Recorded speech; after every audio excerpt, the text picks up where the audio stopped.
Very good afternoon to all. Now I am talk about Elizabethan England. Age of Shakespeare அப்படின்னாவே எலிசபெத்தை பற்றி கண்டிப்பாக சொல்லி ஆகணும். ஏன் அப்படின்னு பார்த்தீங்க அப்படின்னா, ஷேக்ஸ்பியர் வாழ்ந்த காலகட்டத்தில் இங்கிலாந்து ஆட்சி செஞ்சவங்க யார் அப்படின்னா இந்த குயின் எலிசபெத்து தான். ஸோ அவங்கள பற்றி கண்டிப்பாக சொல்லி தான் ஆகணும். அப்படி குயின் எலிசபெத் ஆட்சி செஞ்ச இங்கிலாந்தில் என்ன நடந்துச்சு, என்னென்ன ஈவெண்ட்ஸ்லாம் இருந்துச்சு, எப்படி எப்படிலாம் மக்கள் வாழ்ந்தாங்க, அவங்களுடைய லைஃப் எப்படி இருந்துச்சு, அதுக்கப்புறம் பார்த்தீங்க அப்படின்னா ரைட்டர்ஸ் அவங்களுடைய ஃப்ரீடம் எப்படி இருந்துச்சு அப்படின்னு சொல்லிட்டு தான் நாம் வந்து இதில் டிஸ்கஸ் பண்ண போகிறோம். ஃபார் எக்ஸாம்பிள் பார்த்தீங்க அப்படின்னா எலிசபெத்தன் இங்கிலாந்து அப்படின்னாவே இங்கிலாந்தில் எலிசபெத் ஆட்சி செஞ்ச காலம்தான். அப்படி ஆட்சி செஞ்ச காலம் எப்படி வரையறுக்கப்படுது அப்படின்னு சொல்லி பார்த்தோம் அப்படின்னா, in this period also referred the age of golden. I already told many times. Okay, the Elizabethan England peoples are very rich. They spent lot of money for jewels, for enjoying life. Jewels means they are very intelligent. Not only the writers and also the peoples, they are very intellectual and also a very commercials. The peoples are very commercials. இதுக்கு முன்னாடி அதாவது Shakespeare வாழ்ந்த காலத்துக்கு முன்னாடி பார்த்தீங்க அப்படின்னா அந்த பெண் அடிமை அப்படிங்கிறது அதிகமாக காணப்பட்டது. இந்த காலகட்டத்தில் குயின் எலிசபெத் ஆட்சி செஞ்சதுக்கு அப்புறம் பார்த்தீங்க அப்படின்னா இந்த சேம் ரைட்ஸ் அப்படிங்கிறது கொஞ்சம் கொஞ்சமாக வர ஆரம்பிச்சுது. மேலுக்கு ஏற்ற மாதிரி ஃபீமேலும் என்ன பண்ணியிருக்காங்க, கொஞ்சம் கொஞ்சமாக டெவலப் ஆக ஆரம்பிச்சிருக்காங்க. இதுக்கு முன்னாடி வரைக்கும் பார்த்தீங்க அப்படின்னா சூடோனைம் அப்படிங்கிறது நம்ம கேள்விப்பட்டிருக்கோம்.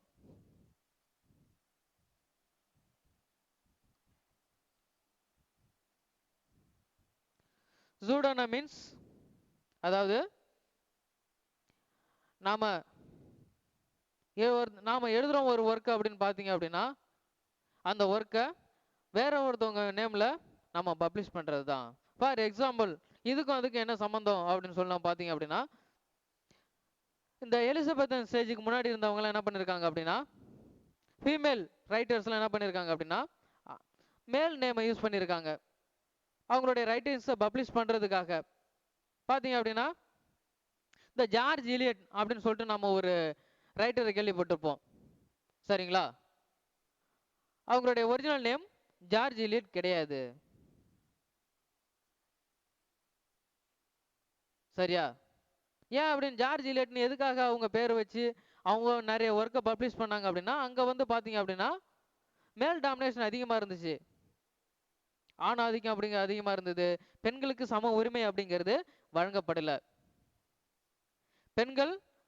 பெண்களும் எழுத்தாளர் அதிகமாக இருந்திருக்காங்க, அவங்களும் நிறைய ஒர்க்ஸ் எழுதியிருக்காங்க, but they were not popular. Why? Because they are lives in a male domination society. The society was very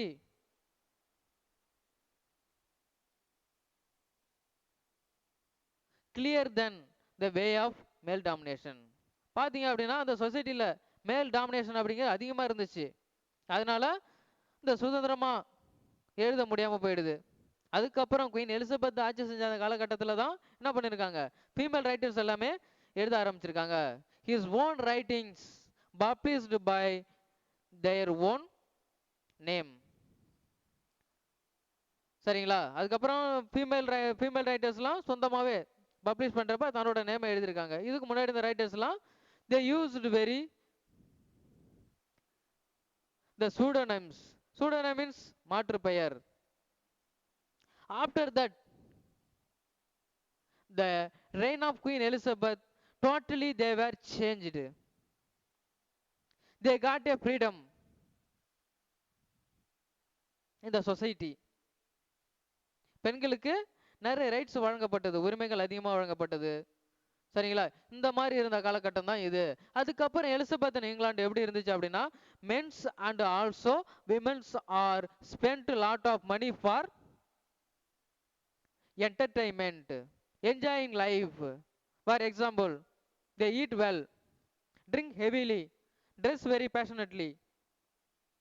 Then after that, females, they spend a lot of money for jewels and rich cloth.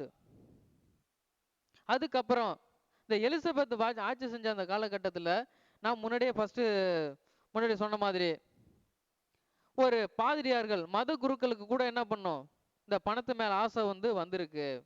எதனால? ஏன்னா அந்த மக்கள் கிட்ட பணம், மக்கள் எல்லாமே வசதியா வாழ்ந்திருக்காங்க.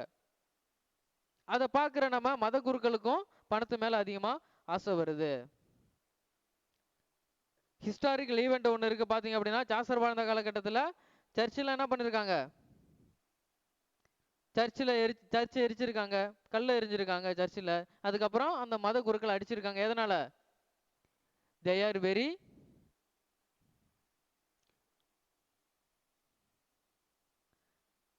are very cruel manners, they are eager to save money. பாத்தீங்க அப்படின்னா பணம் சேர்க்கறதுல அதிகமா கவனம் செலுத்திருக்காங்க. இந்த மாதிரி இருக்கிறத விட்டு மக்களுக்கு பிடிக்காம அடிச்சிருக்காங்க. அதுக்கப்புறம் இந்த எலிசபெத்தன் இங்கிலாந்துல பாத்தீங்க அப்படின்னா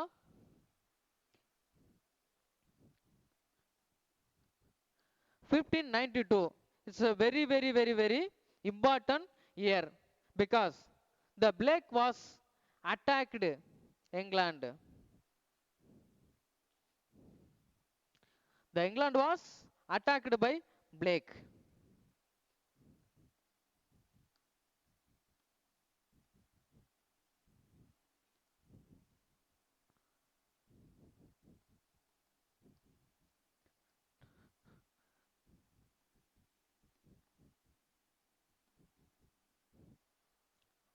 இந்த பிளேக் நோய் வந்ததுக்கு அப்புறம் லண்டன்ல நிறைய மக்கள் இறந்து போயிருக்காங்க. அதுக்கப்புறம் அவனுடைய நிலைமை கொஞ்சம் கொஞ்சமா பாவர்ட்டி கண்டிஷன் வந்துச்சு. பாத்தீங்க அப்படின்னா கொஞ்சம் கொஞ்சமா பொருளாதாரம் வீழ்ச்சி அடைஞ்சிட்டு வந்தது.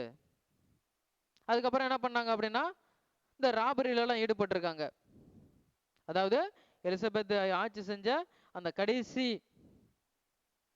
பகுதியில எல்லாம் பாத்தீங்க அப்படின்னா ரொம்ப பஞ்சம் அதிகமா ஏற்பட்டிருக்கு. அப்படி பஞ்சம் ஏற்படுறதுக்கு அப்புறம் மக்கள் என்ன பண்ணிருக்காங்க, வேற வழி இல்லாம பசியில நிறைய பேர் உயிர் இழந்திருக்காங்க, நோயினால நிறைய பேர் உயிர் இழந்திருக்காங்க. மிச்சம் உள்ள மக்கள் எல்லாமே வழிபறியிலும் கொலை, கொள்ளை, திருட்டு போன்ற பல விஷயங்களும் என்ன பண்ண ஈடுபட்டிருக்காங்க. அதுக்கப்புறம்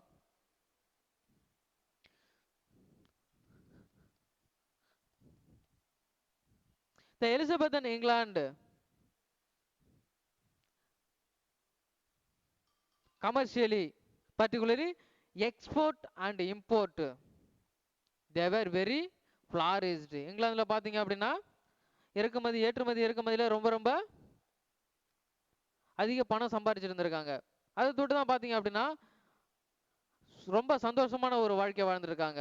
அப்படி சந்தோஷமா வாழ்க்கையை வாழ்ந்துக்கிட்டு இந்த ஸ்டேஜுக்கு போறது, டிராமா பார்க்க வேண்டியது, லைஃப்பை என்ஜாய் பண்ண வேண்டியது, பொழுதுபோக்கு அப்படின்னாவே இதுவாக தான் இருந்துச்சு. அதுக்கப்புறம்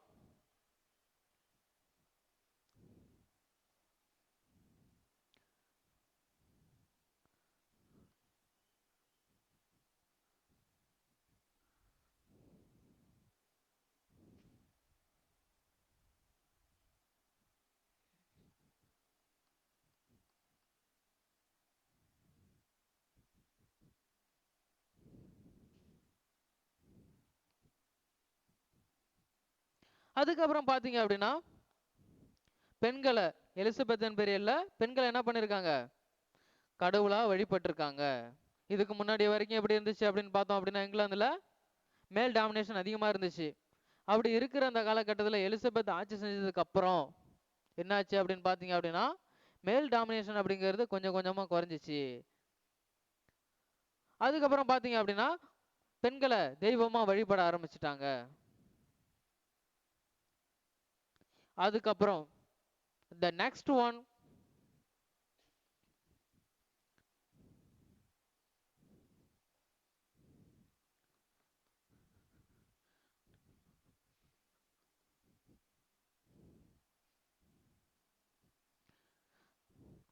new writers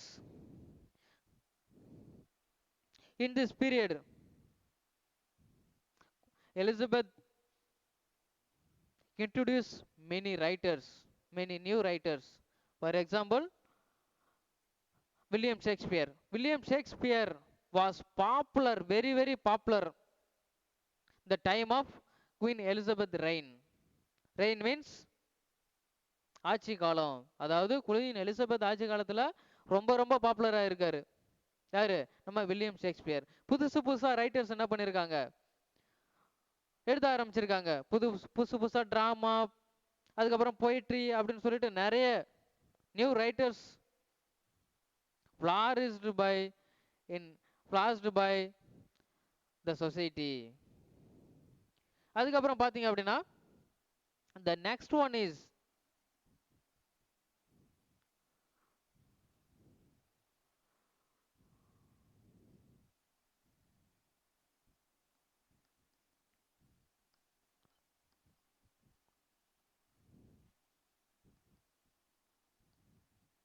the contemporary events. The contemporary events is nothing but it's based on the society. Contemporary means இந்த சமகாலத்துல வாழ்ந்த நடந்த விஷயங்கள். பாத்தீங்க அப்படின்னா அந்த காலத்துல நடந்த விஷயங்கள் யாரு? William Shakespeare. அவரோட காலகட்டத்துல குயின் எலிசபெத்தும் ஆட்சி செஞ்ச அந்த காலகட்டத்துல என்னென்ன விஷயங்கள்லாம் நடந்துச்சு பாத்தீங்க அப்படின்னா, the peoples are very realistic manner.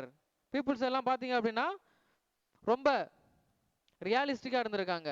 And frank manners, the manners of frank, ரொம்ப பிராங்க் பண்றது, ரொம்ப ஜாலியா இருக்க வேண்டியது, என்ஜாய் பண்ண வேண்டியது லைஃப், இந்த மாதிரி இருந்திருக்காங்க. இந்த மாதிரி பாத்தீங்க அப்படின்னா எதை வச்சு நாம தெரிஞ்சுக்கிறோம் இப்படிலாம் இருந்திருக்காங்களா? நல்லா சாப்பிட வேண்டியது, தூங்க வேண்டியது, படம் பார்க்க வேண்டியது, லைஃப்பை என்ஜாய் பண்ண வேண்டியது, எப்படி எப்படிலாம் லைஃப் என்ஜாய் பண்ண முடியுமோ அப்படி அப்படிலாம் அந்த அளவுக்கு என்ஜாய் பண்ணியிருக்காங்கன்னு சொல்றாங்க. எதை வச்சு நம்மளால சொல்ல முடியுது அப்படி? எதை வச்சு சொல்ல முடியுது அப்படின்னு பார்த்தோம் அப்படின்னா, ஷேக்ஸ்பியர் ஒர்க்ஸை படிக்கிறது தொட்டு நமக்கு தெரியுது. ஷேக்ஸ்பியரோட ஒர்க்ஸை படிக்கிறது மூலயமா நமக்கு இவ்வளவும் தெரியுது. ஏன் அப்படின்னு பார்த்தீங்க அப்படின்னா, இந்த contemporary events are running commentary of his place. The contemporary events scattered in all his place. The contemporary events scattered in his place. பாத்தீங்க அப்படின்னா அந்த காலகட்டத்தில் வாழ்ந்த மக்கள்லாம் எப்படி இருந்தாங்க, அவருடைய வாழ்க்கை முறை எப்படி இருந்துச்சு, அவங்க வாழ்க்கையை எப்படி வாழ்ந்தாங்க, சரியா, எப்படி எப்படிலாம் அந்த மக்கள் அந்த சொசைட்டியில் வாழ்ந்தாங்க, அந்த மக்களுடைய வாழ்வு ஆதாரங்கள் என்ன, இதை பற்றி நம்ம தெரிஞ்சுக்கணும் அப்படின்னு பார்த்தோம் அப்படின்னா நம்ம வில்லியம் ஷேக்ஸ்பியரோட ஒர்க்ஸை பிளேஸை படித்தாவே நமக்கு தெரிஞ்சிடும் அந்த கான்டெம்பரரி ஈவெண்ட்ஸில் என்னென்ன நடந்திருக்கு அப்படின்னு சொல்லிட்டு. அதனால தான் சொல்லியிருப்பாங்க பாருங்க, the contemporary events are scattered in his place. ஷேக்ஸ்பியரோட ஒர்க்ஸில் கண்டிப்பாக ஒவ்வொரு ஒர்க்ஸ்லையும் அந்த காலகட்டத்தில் நடந்த ஒரு ஈவெண்ட்டை ரியலாகவே கொடுத்துருப்பாராம். சரிங்களா? அதுக்கப்புறம்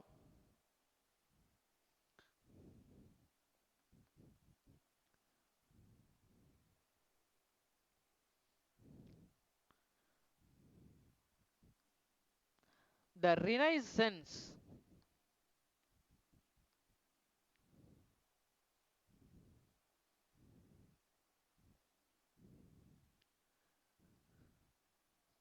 The Renaissance England.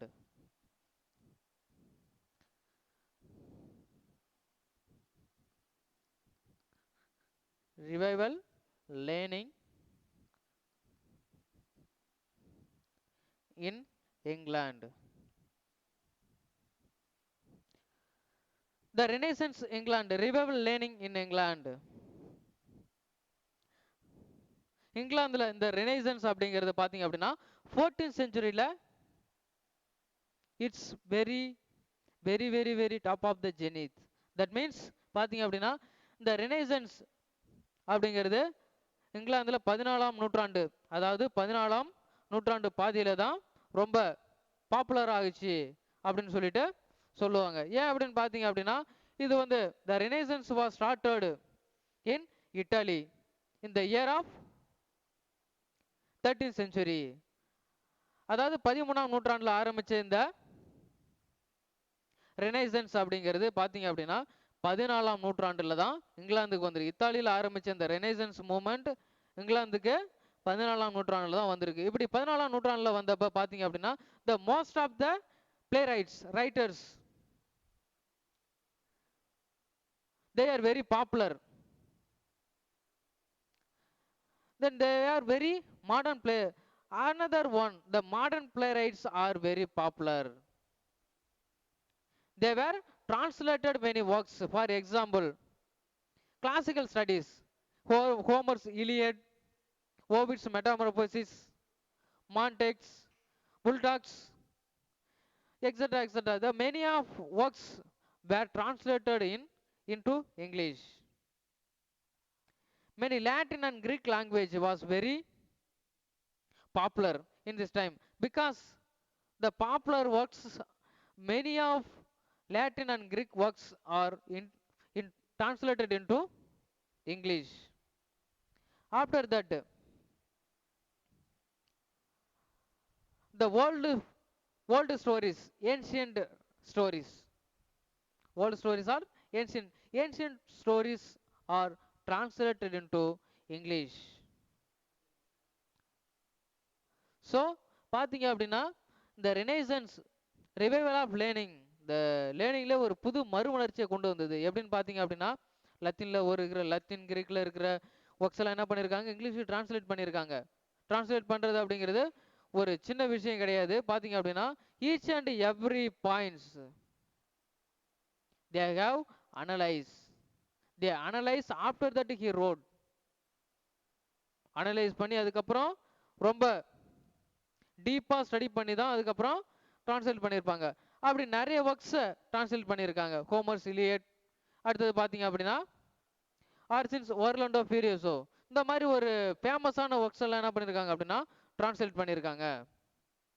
Meenakshi Ramasamy கல்வி நிறுவனங்கள்: மீனாட்சி ராமசாமி பொறியியல் கல்லூரி, மீனாட்சி ராமசாமி பாலிடெக்னிக் கல்லூரி, மீனாட்சி ராமசாமி கலை மற்றும் அறிவியல் கல்லூரி, மீனாட்சி ராமசாமி கல்வியியல் கல்லூரி, மீனாட்சி ராமசாமி ஆசிரியர் பயிற்சி கல்லூரி, மீனாட்சி ராமசாமி பிபிஎட் கல்லூரி, MR catering technology and hotel management institute, MR institute of management, MBA, MCA, காற்றோட்டமான வகுப்பறைகள், பறந்து விரிந்த விளையாட்டு மைதானம், மாணவ மாணவியருக்கு தனித்தனியாக இலவச தங்கும் விடுதி வசதி, தகுதியுடைய SC ST மாணவர்களுக்கு இலவச கல்வி, அனைத்து ஊர்களுக்கும் பேருந்து வசதி, 100% தேர்ச்சி, 100% வேலை வாய்ப்பு.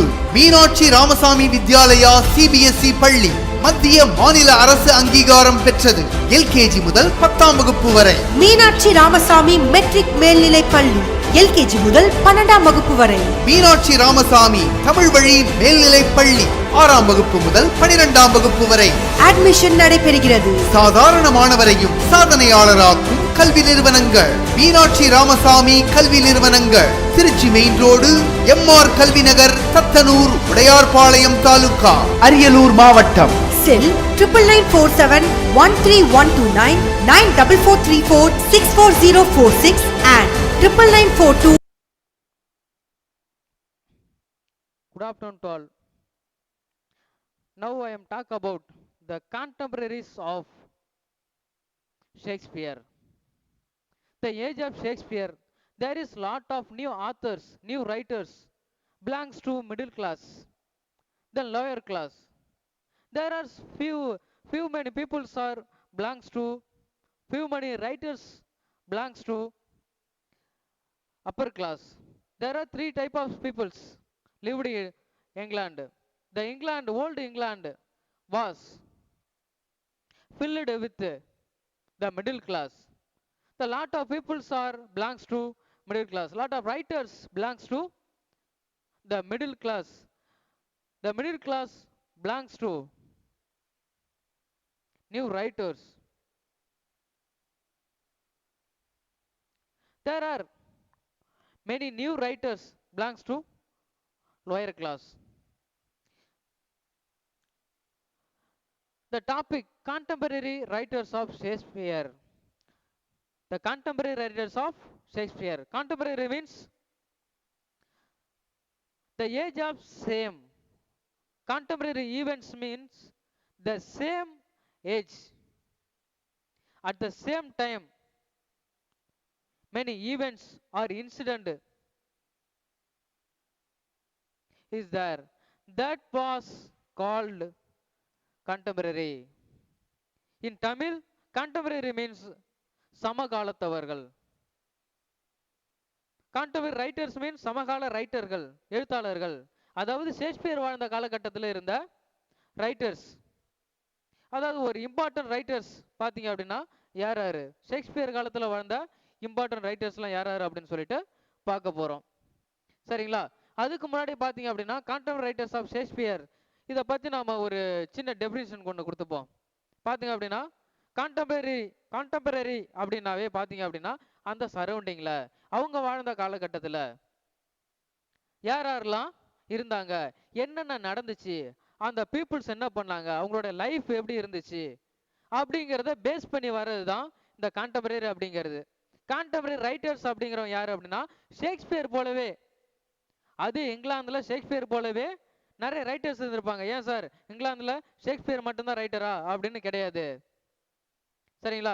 ஷேக்ஸ்பியர் மாதிரி நிறைய ரைட்டர்ஸ் வந்திருக்காங்க. நான் தான் முன்னாடி சொன்ன மாதிரி the upper class, lower class, middle class, many writers belongs to this class.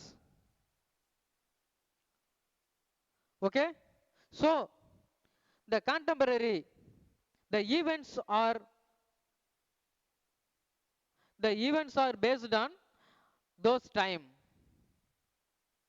particularly the Shakespeare's time. Shakespeare வாழ்ந்த காலகட்டத்தில் என்ன நடந்துச்சு, ஷேக்ஸ்பியர் வாழ்ந்த காலகட்டத்தில் பார்த்தீங்க அப்படின்னா ரைட்டர்ஸுக்கு ரொம்ப இம்பார்ட்டன்ட் கொடுத்துருப்பாங்க. எதனால் அப்படின்னு பார்த்தீங்க அப்படின்னா அப்போ இங்கிலாந்து ரூல் பண்ண ஒரு கிங்கால தான் இந்த மாதிரி நிலைமை வந்துச்சு.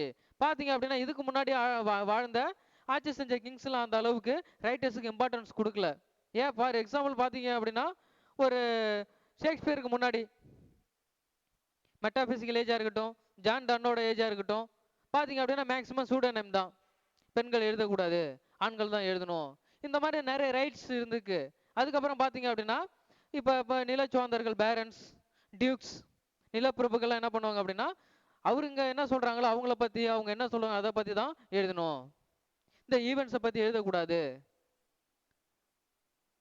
ரொமான்டிக்காக எழுதக்கூடாது, இப்படி எதுவுமே எழுதக்கூடாது அப்படிங்கிற சொல்ல காலகட்டத்தில் எலிசபெத் தான் என்ன பண்ணாங்க அப்படின்னா ரைட்டர்ஸுக்கு ஒரு ஃப்ரீடம் கொடுத்துருக்காங்க. நீங்கள் எப்படி வேணாலும் எழுதுங்க, உங்களோட எழுத்து சுதந்திரம் அப்படிங்கிறது எல்லாத்துக்கும் இருக்குது அப்படிங்கிறத தொட்டு மறைஞ்சிருந்த எழுத்தாளர்கள்லாம் பார்த்தீங்க அப்படின்னா நிறைய வளர்ந்து வந்துட்டாங்க.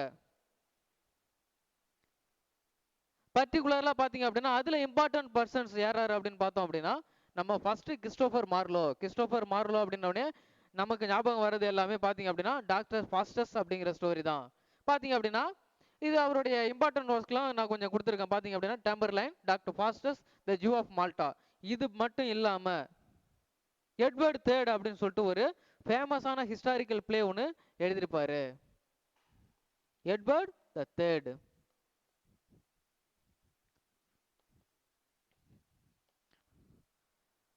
பார்த்தீங்க அப்படின்னா த டெம்பர்லைன் அப்படிங்கிற ஸ்டோரி எதை பற்றி இருக்கும் அப்படின்னா பார்த்தீங்க அப்படின்னா full and full religious story.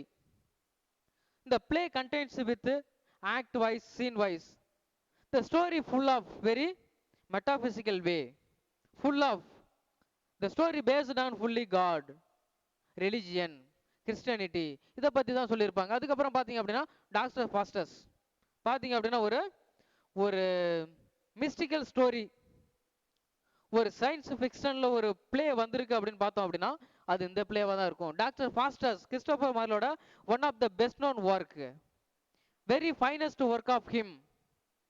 Christopher Marlowe very best writer, the quality of his word, worth of his word, the man of word அப்படின்னு எப்படி வேணாலும் சொல்லலாம் கிறிஸ்டோபர் மார்லோ பற்றி. பார்த்தீங்க அப்படின்னா அந்த அளவுக்கு அவருடைய ஒர்க்ஸ் மூலியமா அவருடைய திறமையை வெளிப்படுத்தியிருப்பாரு. வெரி கிளவரஸ்ட் ஃபெல்லோ அப்படின்னு சொல்லிட்டு சொல்லுவாங்க. பார்த்தீங்க அப்படின்னா டாக்டர் ஃபாஸ்டஸ் அப்படிங்கிறது வெரி வெரி வெரி வெரி ஒரு மெட்டாபிசிக்கல் வேவ்ல யூஸ் பண்ணக்கூடிய ஒரு எடுத்த ஒரு பிளே. பார்த்தீங்க அப்படின்னா டாக்டர் ஃபாஸ்டஸ் அப்படிங்கிறவர் ஒரு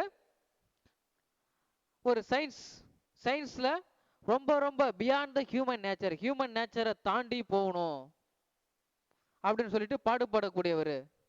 அந்த அப்படி பாடுபடக்கூடியவர் என்ன பண்ணுவார் அப்படின்னா ரெலிஜியனுக்கு அப்போஸ் பண்ணி, அதாவது கிறிஸ்டியானிக்கு ஆப்போசிட்டா பார்த்தீங்க அப்படின்னா டெவில் அதுக்கு ஈக்குவலா என்ன பண்ணுவார், தன்னை தானே மாத்திப்பாரு. ஒரு மெஜிஷியன் போல இன்விசிபிள் மேன் மாதிரி தன்னுடைய உருவத்தை மாத்திப்பாரு. அதனால வரக்கூடிய பிரச்சனைகள் அவர் எப்படி சமாளிச்சாரு, அவர் எப்படி இறந்து போறாரு, கிறிஸ்டியானிட்டி மேல ரிலிஜன் மேல எந்த அளவுக்கு நம்பிக்கை இல்லாம வழி மாறி போனாரு, அதுக்கப்புறம் எப்படி கடவுளை கும்பிட வச்சாங்க, எப்படி கடவுளை வழிபடணும் அப்படின்னு சொல்லிட்டு கடைசியா கத்துக்கிட்டாரு அப்படிங்கிறதான் சொல்லியிருப்பாங்க டாக்டர் ஃபாஸ்டஸ் அப்படிங்கிற ஸ்டோரியில. டாக்டர் ஃபாஸ்டஸ் ஸ்டோரி பார்த்தீங்கன்னாவே ஒரு finest play off Christopher Marlowe அப்படின்னு சொல்லுவாங்க. ஏன் அப்படின்னு பார்த்தீங்க அப்படின்னா ஃபுல் அண்ட் ஃபுல்லி மேஜிக்கல் தான். கொடுத்துருக்க வியூ எல்லாமே மேஜிக்கல் வியூ தான். எலிசபெத்தில் ஆரம்பிச்சு ஹெலன்ல ஆரம்பிச்சு ட்ராஜன் வாரில் இருக்கிற ஹெலன் அவங்களெல்லாம் கொண்டு வந்து ஒர்க்கில் காட்டியிருப்பாரு. நெப்போலியன், இந்த பல வீரர்களை பற்றியும் மேஜிக் பண்ணி வர வச்சிருப்பாரு. ஒரு சிம்பிள் எலிமெண்ட் பட் பவர்ஃபுல் ஸ்டோரியாக தான் அமைஞ்சுது. அடுத்தது பார்த்தீங்க அப்படின்னா ஜூ ஆஃப் மால்டா. இந்த ஸ்டோரியை பற்றி நாம அடிக்கடி தெரிஞ்சிருப்போம். It's nothing but very famous play. பார்த்தீங்க அப்படின்னா the life of Jew. He talks about more and more the full of Jew. The religion of Jew was banished by Nazis army. In a historical background, it has some historical background. We have to remember. Now I remember the Hitler's army. Hitler's army are called Nazis. The Nazi peoples are hated Jews. The lot of Jews were killed by Hitler's army. பார்த்தீங்க அப்படின்னா historical வியூவில் சொல்லணும் அப்படின்னா இந்த GU அப்படிங்கிறது ஒரு மிகப்பெரிய ரிலிஜனாக வாழ்ந்திருக்க வேண்டியது. பார்த்தீங்க அப்படின்னா இந்த ஹிட்லர்ஸ் ஆர்மி என்ன பண்ணுவாங்க அப்படின்னா ஜூஸ் அப்படின்னா தமிழில் யூதர்கள் அப்படின்னு சொல்லுவாங்க. அந்த யூதர்களை சுத்தமாக பேன் பண்ணணும் ஜெர்மனிலேருந்து அப்படின்னு முடிவு பண்ணுறவர் ஹிட்லர் முடிவு பண்ணுவார். அப்படி முடிவு பண்ண உடனே ஹிட்லர் என்ன பண்ணுவார் அப்படின்னு சொன்னால் எல்லா ஜூஸையும் என்ன பண்ணுவாங்க அப்படின்னா பல லட்சக்கணக்கான ஜூஸை என்ன பண்ணுவாங்க குகையில் தள்ளி அதில் விஷவாயு தூவிடுவாங்க. அப்படி விஷவாயுவெல்லாம் தூவி அவங்கள மயக்கமடைய செய்ய லட்சக்கணக்கான மக்களை கொடூரமாக கொலை செஞ்சிருக்காரு ஹிட்லர் இந்த ஜூஸுங்களை. அதுக்கப்புறம் பார்த்தீங்க அப்படின்னா ஜூஸ் ஹிஸ்டாரிக்கல் பேக்ரவுண்டில் இன்னும் சொல்ல போனால் பார்த்தீங்க அப்படின்னா யூரோப் இங்கிலாண்டில் நம்ம ஜூஸை என்ன பண்ணியிருக்காங்க அப்படின்னா பேன் பண்ணியிருக்காங்க, நாட்டை விட்டே போயிடணும். They are expelled from England and Europe. Why? Because they behave like a devil. The Jews behave like a devil. In this story, the moral of the society, இந்த சொசைட்டில நீதி அப்படிங்கிறது எப்படி இருக்கணும் அதை பத்தி சொல்றதுதான் ஜூ ஆஃப் மால்டா. அதையும் பர்டிகுலரா பாத்தீங்க அப்படின்னா ஜூஸை பத்தி, யூதர்கள் எப்படி வாழ்ந்தாங்க அவங்களுடைய வாழ்க்கை முறை பற்றி தான் இதில் டீட்டெயில்டாக கொடுத்துருப்பாங்க. அடுத்தது பார்த்தீங்க அப்படின்னா எட்வர்டு III பார்த்தீங்க அப்படின்னா ஒரு ஃபேமஸ் பிளே அப்படின்னு தான் சொல்லலாம். பார்த்தீங்க அப்படின்னா கிறிஸ்டோபர் மார்லோவோட ரொம்ப ரொம்ப ரொம்ப ஒரு ஃபேமஸான பிளே அப்படின்னு பார்த்தோம் அப்படின்னா நம்ம எட்வர்டு III தான். இது வந்து ஒரு ஹிஸ்டாரிக்கல் பிளே அப்படின்னு சொல்லுவாங்க. ஏன் அப்படின்னு பார்த்தீங்க அப்படின்னா எட்வர்டு III அப்படிங்கிறவர் 3ஆம் எட்வர்டு அப்படின்னு சொல்லிட்டு அழைக்கக்கூடியவர். அவர் என்ன பண்ணியிருப்பார் அப்படின்னா இங்கிலாந்தை ரூல் பண்ணியிருப்பாரு. அப்படி இங்கிலாந்தை ரூல் பண்றப்ப அவருடைய வாழ்க்கை எப்படி இருந்துச்சு, அவருடைய வாழ்க்கை முறையில என்னென்ன இன்பம் துன்பம் அந்த கான்டெம்பரரி ஈவெண்ட்ஸ் எல்லாத்தையும் என்ன பண்ணியிருப்பாரு அப்படின்னா கிறிஸ்டோபர் மார்லோ தத்ரூபமா சொல்லியிருப்பாரு. அதனால தான் இது வந்து ஒரு ஹிஸ்டாரிக்கல் பிளே அப்படின்னு சொல்றோம். அடுத்தது பார்த்தீங்க அப்படின்னா தாமஸ் கிட். இங்கிலீஷ் லிட்ரேச்சர்ல தாமஸ் கிட் அப்படிங்கிறவர் பத்தி தெரியாதவங்க யாருமே இருக்க முடியாது. ஏன் அப்படின்னு பார்த்தீங்க அப்படின்னா Thomas Kyd was famous for revenge play. Thomas kids very finest revenge play, the Spanish tragedy. The title indicates the word tragedy. Tragedy means melancholy, sad, sorrow, இப்படி எது வேணாலும் சொல்லலாம். Thomas Kyd was one of the university wits. இதையும் பார்த்தீங்க அப்படின்னா English லிட்ரேச்சர்ல Thomas kit மட்டும் இல்லாம யூனிவர்சிட்டி விட்ஸ் அவங்கள பத்தி தெரியாதவங்க யாருமே இருக்க முடியாது. யூனிவர்சிட்டி விட்ஸ்னாவே லிட்ரேச்சர்ல ஒரு மதிப்பு மரியாதை இருக்கும்ல, அந்த மாதிரி கேட்டகரியில் ஒரு சில ரைட்டர்ஸ் இருப்பாங்க. அவங்கள எல்லாத்தையும் என்ன பண்ண அவங்க ஒரே இன்ஸ்டியூட்லேருந்து படிச்சுட்டு வந்திருப்பாங்க. அப்படி ஒரே இன்ஸ்டியூட்லேருந்து படிச்சுட்டு வந்த ரைட்டர்ஸை தான் என்ன சொல்லுவாங்க அப்படின்னு பார்த்தீங்க அப்படின்னா யூனிவர்சிட்டி விட்ஸ் அப்படின்னு சொல்லுவாங்க. அந்த யூனிவர்சிட்டி விட்ஸில் தாமஸ் கிட்டும் ஒருத்தவர். இந்த தாமஸ் கிட் என்ன பண்ணுவார் பார்த்தீங்க அப்படின்னா அவருடைய ஃபர்ஸ்ட் பிளேவே ஒரு பயங்கரமான ஒரு டெவிலி ஸ்டோரியாவும் ரிவெஞ்ச் ட்ராஜடியாவும் ஒரு ஸ்டோரியை உருவாக்கியிருப்பாரு. அந்த ஃபர்ஸ்ட் ரிவெஞ்ச் ட்ராஜடி தான் the Spanish tragedy. Spanish tragedy அப்படிங்கிறது பார்த்தீங்க அப்படின்னா இங்கிலீஷ் லிட்ரேச்சரில் ஒரு ஃபைனஸ்ட் ஒர்க்காக தான் இன்னமும் நம்ம பார்த்துட்டு வரோம். ஏன் அப்படின்னு பார்த்தீங்க அப்படின்னா பர்டிகுலராக இதுக்கு முன்னாடி இருந்த வரைக்கும் யாருமே அந்த அளவுக்கு ட்ராஜடி எழுதியிருக்க மாட்டாங்க. அதாவது கான்டெம்பரரி ரைட்டர்ஸ் ஆஃப் ஷேக்ஸ்பியர் வாழ்ந்த காலகட்டத்தில் ஃபர்ஸ்ட் யார் ட்ராஜடி ரிவெஞ்ச் ட்ராஜடி எழுதினாங்க அப்படின்னா நம்மளுடைய தாமஸ் கிட் தான். அப்படி அவர் எழுதின அந்த ஸ்பானிஷ் ட்ராஜடிங்கிற ஒர்க்கு வேர்ல்டு ஃபுல்லாகவே ரொம்ப ரொம்ப ஃபேமஸாக இருந்துச்சு. அந்த காலகட்டத்தில் பார்த்தீங்க அப்படின்னா அதிக பேர் வாங்கி படித்து ரொம்ப இன்ட்ரெஸ்டோட வாங்கின புத்தகம் எது அப்படின்னு பார்த்தோம் அப்படின்னா நம்ம ஸ்பானிஷ் ட்ராஜடி தான். சரிங்களா? It was full of revenge. another name, it has another name, the play within the play. It has another name. The name was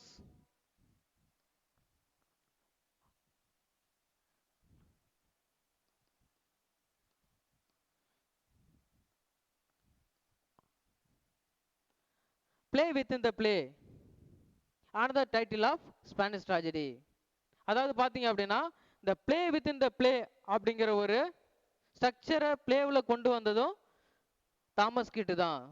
first இந்த மாதிரி ஒரு நியூ எசென்ஷியல்ஸ் நியூ ஃபார்மேட்லாம் ட்ராஜடியில் கொண்டு வந்தார். அவருடைய ட்ராமாவிலையும் கொண்டு வந்தார். அதுக்கான ஒரு எக்ஸாம்பிள் பார்த்தீங்க அப்படின்னா ஸ்பானிஷ் ட்ராஜடி தான். The Spanish tragedy is full of revenge, blood shot, fight, war, romance, comedy, இப்படி எல்லாமே கலந்துருக்கிற ஒரு ஸ்டோரி தான் த ஸ்பானிஷ் ட்ராஜடி அப்படிங்கிறது. பார்த்தீங்க அப்படின்னா ஃபார் எக்ஸாம்பிள் ஆண்ட்ரியா அப்படின்னு சொல்லிட்டு ஆண்ட்ரியாஸ் கோஸ்ட், இப்படி நிறைய மெட்டாபிசிக்கல் வேவ்ல கொண்டு வந்திருப்பார். அது மட்டும் இல்லாமல் மேஜிக்கல் வேவ்ஸ்லையும் மெட்டாபிசிக்கல் வேவ்ஸ்லையும் நம்மளுக்கு இந்த ஸ்டோரியை கொடுத்துருப்பாரு. அதை தொட்டு தான் இது வரைக்கும் பார்த்தீங்க அப்படின்னா வேர்ல்டில் அதிகம் படிக்கப்பட்ட ஒரு ரெவெஞ்ச் ட்ராஜடி அப்படின்னா நம்ம ஸ்பானிஷ் ட்ராஜடி தான் இருக்கும். இந்த அளவுக்கு ஃபேமஸான ரைட்டர்ஸ் பார்த்தீங்க அப்படின்னா பென் ஜான்சன் எடுத்துங்க. நெக்ஸ்ட் ஒன் த பென் ஜான்சனை தெரியாதவங்க யாருமே இருக்க முடியாது. ஏன் அப்படி சொல்றேன் அப்படின்னு பார்த்தீங்க அப்படின்னா Ben Jonson was famous for comedy play and famous for comedy of manners. His works mostly based on humors. His characters, most of his characters, hero or heroines, always they are very simple mannerism of comedy of manners, very comical characters. Ben Jonson's most of his play, there was interwoven many stories in this play. For example, everyman in his humor. The title gives important points. The word humor, every man, ஒவ்வொருத்தருக்குள்ளேயும் நகைச்சுவை உணர்வு இருக்கு அப்படிங்கிறத இந்த play மூலயமா நமக்கு சொல்லியிருப்பாரு. பாத்தீங்க அப்படின்னா every man in his humour, it is based on the comic story. Seized, dropped, ஏமாத்துறது, ஏமாத்தி பிழைக்கிறது, இந்த மாதிரி நிறைய இந்த ஸ்டோரியில வரும் எவ்ரி மேன் இன் ஹிஸ் ஹியூமர்ல. பாத்தீங்க அப்படின்னா இது ஒரு காமிக்கல் பிளேன்னு சொல்லலாம். பாத்தீங்க அப்படின்னா it was first performed in 1612. The next one, The Alchemist, very very very finest work of Ben Jonson. The Alchemist is a metaphysical work. The play was conducted in London, the time of plague. In London there was a house, a big house. The time of plague, the house owner went to another place because of afraid of plague. Plague நோய் வந்துச்சு லண்டன்ல அப்படிங்கறதால என்ன பண்ணுவார் அப்படின்னா அந்த house owner வீட்டை விட்டுட்டு போயிடுவாரு. அந்த வீட்டை விட்டுட்டு போறப்ப பாத்தீங்க அப்படின்னா ஒரு அந்த வீட்டில் வேலை பார்க்குற பணியாள்கிட்ட என்ன சொல்லியிருப்பாரு அப்படின்னா, நான் போயிட்டு பிளேக் நோய்க்காக பயந்துட்டு நான் போறேன், நோய் எப்போ நோயெல்லாம் குணமாகுதோ, மருந்து கண்டுபிடிக்கிறாங்களோ அப்ப நான் வந்துருவேன், அது வரைக்கும் நீ வீட்டை பார்த்துக்க அப்படின்னு சொல்லிட்டு ஹவுஸ் ஓனர் போயிடுவாரு. அந்த ஹவுஸ் ஓனர் போனதுக்கு அப்புறம் அந்த சர்வெண்ட் என்ன பண்ணுவான் அப்படின்னு பாத்தீங்க அப்படின்னா அந்த வீடை தன்னோட வீடு மாதிரி நினைச்சுக்கிட்டு மக்களை ட்ராப் பண்ணுவான், ஏமாத்துவான். என்ன பண்ணுவான் அப்படின்னா என்கிட்ட வந்து அல்கெமிஸ்ட் அப்படிங்கிற ஒரு நாணயம் இருக்கு, ஸ்டோன் அப்படின்னு கூட சொல்லலாம். The stone was called philosopher's stone. Alchemist means the philosopher's stone. The philosopher's stone, it's not original, it's made by lead. Two of his friends, Dal common alchemist. The servants' friends, they are two friends. They were cheated the peoples with philosopher's stone. என்கிட்ட philosopher's stone இருக்கு, அந்த philosopher's stone வச்சிருந்தா நாம எல்லாத்தையும் சாதிச்சிடலாம், கடவுளுக்கு நிகரா நமக்கு ஒரு power இருக்கும், அதை நாங்க உருவாக்கிட்டு இருக்கோம், அதை நாங்க வந்து இப்போதைக்கு சேல்ஸ் பண்ண போறோம் அப்படின்னு சொல்லிட்டு என்ன பண்ணுவாங்க அப்படின்னா ஒரு அறிக்கை வெளியிடுவாங்க. இந்த ரெண்டு ஃப்ரெண்ட்ஸும், வீடும் சொந்தமா இல்லை, எதுவுமே சொந்தம் இல்லை, சரிங்களா, சொந்தமா வீடு இருக்கிற மாதிரி இந்த படத்துல எல்லாம் கொள்ளடிச்சிட்டு போவாங்கல்ல, பணத்தை வாங்கிட்டு கொள்ளடிச்சிட்டு போவாங்க, அந்த மாதிரி தான் பாத்தீங்க அப்படின்னா அல்கெமிஸ்ட் அப்படிங்கிற ஸ்டோரியை தத்ரூபமா சொல்லியிருப்பாரு. ஒரு ஹிஸ்டாரிக்கல் ஈவெண்ட் ஒன்னையும் கான்டெம்பரரி ஈவெண்ட்ஸ் ஒன்னையும் மிங்கிள் பண்ணியிருப்பாரு. அந்த கான்டெம்பரரி ஈவெண்ட்ஸ் தான் பிளேக் அப்படிங்கிற ஒரு நோய். பிளேக் நோய் லண்டன்ல வந்ததுக்கு அப்புறம் நிறைய மக்கள் உயிரிழந்தாங்க அப்படின்னு சொல்லிட்டு நான் முன்னாடி பார்க்கும்போதே சொன்னேன். அது போலதான் இதுல அந்த ஸ்டோரியை மிங்கிள் பண்ணியிருப்பாரு. அதுக்கப்புறம் the next one is Thomas Dekker. Thomas Dekker's very very finest work, the Cynthia's Revels. The Cynthia's Revels is very famous play. It is based on the contemporary society. பாத்தீங்க அப்படின்னா அந்த காலத்துல வாழ்ந்த மக்கள் எப்படி இருந்தாங்க, அவங்க வாழ்க்கைய ரெஃப்ளெக்ட் பண்ற மாதிரி தான் எது இருக்கும், சிந்தியாஸ் ரெபெல்ஸ் அப்படிங்கிற ஒர்க் இருக்கும். Full and full based on this work, based on only lower class peoples. they struggle for lives. அவங்க வாழறதுக்கு என்ன கஷ்டப்படுறாங்க, அவங்களுடைய வாழ்க்கை முறை எப்படி இருந்துச்சு, அவங்க எப்படிலாம் வாழணும் அப்படின்னு சொல்லிட்டு ஆசைப்படுறாங்க. இப்போ பார்த்தீங்க அப்படின்னா லோயர் கிளாஸில் இருக்கிறவங்களுக்கு மிடில் கிளாஸ் போகணுன்னு ஆசை இருக்கும், மிடில் கிளாஸில் இருக்கிறவங்களுக்கு அப்பர் கிளாஸ் போகணுன்னு ஆசை இருக்கும். ஃபார் எக்ஸாம்பிள், நடந்து போகிறவனுக்கு சைக்கிள் வாங்கணும்னு ஆசையாக இருக்கும், சைக்கிளில் போனால் பைக் வாங்கணும்னு ஆசையாக இருக்கும், பைக்கில் போனால் கார் வாங்கணும்னு ஆசையாக இருக்கும். இந்த மாதிரி அவங்களுடைய வாழ்க்கை முறை, வாழ்க்கை சுழற்சி எப்படி இருக்குது, வாழ்க்கை முறை எப்படி இருக்குது, அவங்களுடைய கற்பனை உலகம் எப்படி இருக்குது அப்படிங்கிறத சொல்கிறது தான் இந்த ஜிந்தியாஸ் ரெவில்ஸ் அப்படிங்கிற ஒரு play. The next one is John Webster. John Webster, one of the most influential writers of this period, the followers of Shakespeare, one of the very finest writer. His writings full of very very very very realistic way. அவர் எழுதுகிற work எல்லாமே பார்த்தீங்க அப்படின்னா ரொம்ப ரியாலிஸ்டிக்காக இருக்கும், உண்மையாக இருக்கும், அந்த சொசைட்டியில் நடக்கிற ஈவெண்ட்ஸாக இருக்கும். அந்த சொசைட்டியில் நடக்கிற ஏதோ இப்போ பார்த்தீங்க அப்படின்னா ஒரு கார் விபத்து ஏற்படுது, அந்த கார் விபத்து மூலயமா என்னென்னலாம் நடந்துச்சு அப்படின்னு சொல்லிட்டு அந்த கார் விபத்தை அப்படியே கண் முன்னாடியே எப்போ நடந்த விஷயம் அதை கண் முன்னாடி நிப்பாட்டுற மாதிரி தான் இவரோட ஸ்டோரி எல்லாமே, ரைட்டிங்ஸ் எல்லாமே இருக்கும்.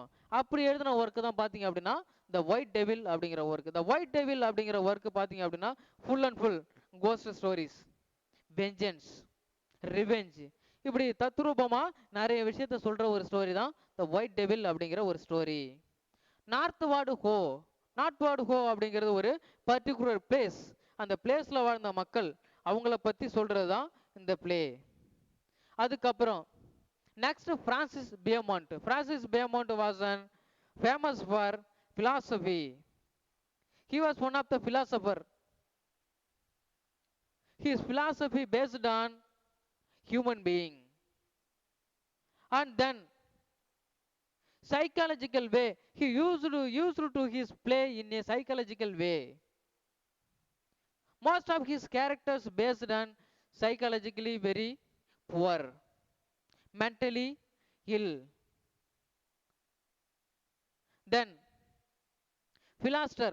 Philoster is the most important play of this period because all the contemporary writers liked this story, Philoster.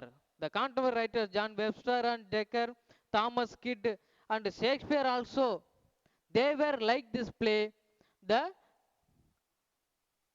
Philoster அப்படிங்கிற ஒர்க்கு பார்த்தீங்க அப்படின்னா நிறைய ரொம்ப ரொம்ப ரொம்ப ஃபேமஸான ஒரு ஒர்க்கு அப்படின்னு சொல்லலாம். அதுக்கப்புறம் அடுத்தபடியாக